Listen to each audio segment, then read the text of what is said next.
అందరికీ నమస్కారం అండి. Welcome to Shweta's family. మనం ఈరోజు కార్తీక పురాణం 1వ అధ్యాయం కార్తీక మహాత్మ్యమును గురించి జనకుడు ప్రశ్నించుట గురించి తెలుసుకుందాం.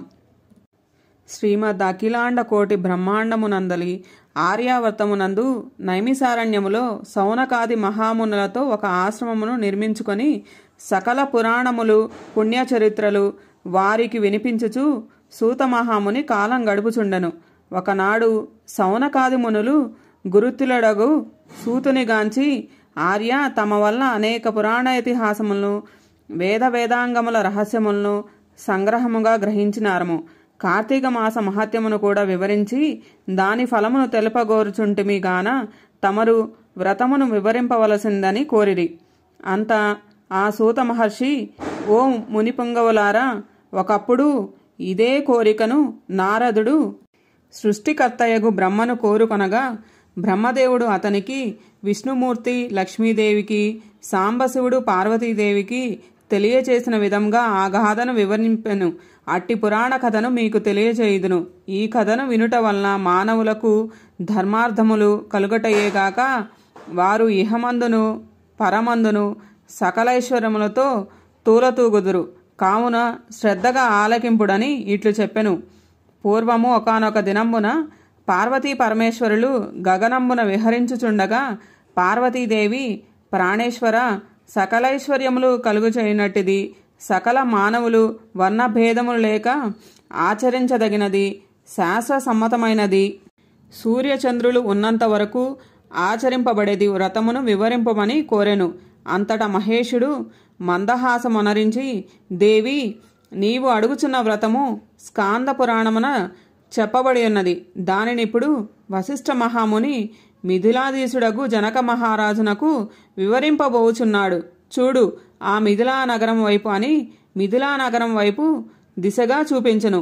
అట మిథిలా నగరములో వశిష్ఠుని రాకకు జనకుడు సంతసించి అర్ఘ్యపాదములతో సత్కరించి కాళ్ళు కడిగి ఆ జలమును శిరస్సుపై చల్లుకొని, మహాయోగి మునివర్య, తమ రాక వల్ల నేను, నా శరీరము, నా దేశము, నా ప్రజలు పవిత్రులమైతిమి. తమ పాదధూళిచే నా గేహం పవిత్రమైనది. తమరు ఇటకేల వచ్చిత్రో సెలవు ఇవ్వండని వేడుకొనెను. అందులకు వశిష్ఠుడు, జనక మహారాజా, నేను ఒక మహాయజ్ఞము చేయతలపెట్టితిని. దానికి కావలసిన అర్ధబలమును అంగబలమును నిన్నడిగి క్రతువు ప్రారంభించవలేనని నిశ్చయించి ఇటు వచ్చి తిని అని పలుకగా, జనకుడు, మునిచంద్రమ, అటులనే ఇత్తును స్వీకరింపుడు. కాని చిరకాలం నుండి నాకొక సందేహము కలదు. తమ పోటీ దైవజ్ఞులను అడిగి సంశయము తీర్చుకోదలచితిని. నా అదృష్టము కొలది ఈ అవకాశము దొరికినది. గురురత్న, సంవత్సరములో గల మాసములలో కార్తీక మాసము ఏలనంత పవిత్రమైనది. ఆ కార్తీక మాసము యొక్క గొప్పతనమేమి అను సంశయము నాకు చాలా కాలం నుండి ఉన్నది. కావున తాము కార్తీక మహాత్మ్యమును గురించి వివరింపండి అని ప్రార్థించెను. వశిష్ఠ మహాముని చిరునవ్వి నవ్వి, రాజా, తప్పక నీ సంశయంను తీర్చగలను. నే చెప్పబో వ్రత కథ సకల మానవులను ఆచరింపదగినది, సకల పాపహరమైనది అయి ఉన్నది. ఈ కార్తీక మాసము హరిహర స్వరూపము. ఈ మాసమునందు ఆచరించు వ్రతము యొక్క ఫలము ఇంతయని చెప్పనవి కాదు, వినుటకు కూడా ఆనందకరమైనది. అంతియే కాక ఎట్టి నరబాధలను లేక ఇహమందును పరమందును సౌఖ్యమును పొందగలరు. నీ బోటి సజ్జనులు ఈ కథను గురించి అడిగి తెలుసుకొనట ఉత్తమమైనది. శ్రద్ధగా ఆలకింపుమని ఇట్లా చెప్పసాగెను. వశిష్ఠ మహాముని కార్తీక వ్రత విధానమును తెలుపుట. ఓ మిథిలాధీశ్వర, జనక మహారాజా, ఏ మానవుడైనను ఏ వయస్సు వాడైనను ఉచ్చ నీచ అనే భేదము లేక కార్తీక మాసములో సూర్యభగవానుడు తులారాశి అందుండగా వేకుజావం లేచి కాలకృత్యములు తీర్చుకొని స్నానమాచరించి దాన ధర్మములను దేవతా పూజలను చేసినచో దానివలన అగణిత పుణ్యఫలము లభించును. కార్తీక మాసము ప్రారంభము నుండి ఇట్లు చేయుచు విష్ణు సహస్రనామార్చన, శివలింగార్చన చేయవలను. ముందుగా కార్తీక మాసమునకు ఆదిదేవత యగు దామోదరునికి నమస్కరించి ఓ దామోదర, నేను చెయ్యి కార్తీక వ్రతమును ఎట్టి ఆటంకములను రానేయక నన్ను కాపాడము అని ధ్యానించి వ్రతమును ప్రారంభించవలెను. కార్తీక స్నాన విధానము. ఓ రాజా, ఈ వ్రతమాచరించు దినములలో సూర్యోదయమునకు పూర్వమే లేచి కాలకృత్యములు తీర్చుకొని నదికి పోయి స్నానమాచరించి గంగకు, శ్రీమన్నారాయణకి, పరమేశ్వరునకు, భైరవునకు నమస్కరించి సంకల్పము చెప్పుకొని మరలా నీట మునిగి సూర్యభగవానుకు అద్య ప్రదానమును ఒసంగి పితృదేవతలకు క్రమప్రకారంగా తర్పణములు అనర్చి గట్టుపై 3 దోసిళ్ల నీళ్లు పోయవలను.